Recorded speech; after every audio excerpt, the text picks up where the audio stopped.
અંકલેશ્વરમાં જિલ્લા અને તાલુકા પંચાયત તથા નગરપાલિકાની ચૂંટણીનું ગત રોજે શાંતિપૂર્ણ માહોલમાં મતદાન સંપન્ન થયું હતું।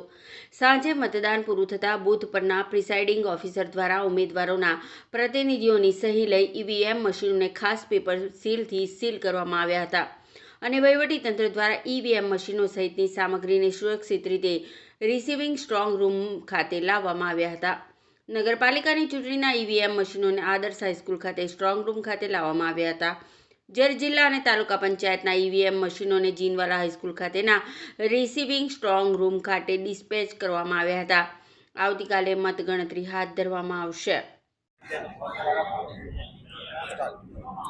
આજરોજ 26 એપ્રિલના રોજ તાલુકા પંચાયત, જિલ્લા પંચાયત અને અંકલેશ્વર નગરપાલિકા વિસ્તારમાં શાંતિપૂર્ણ રીતે મતદાન પૂર્ણ થયેલ છે અને હાલ રિસીવિંગની કામગીરી ચાલુ છે। મંગળવારના રોજ કાઉન્ટિંગ તથા રિઝલ્ટ ડિક્લેર કરવામાં આવશે। Thank you.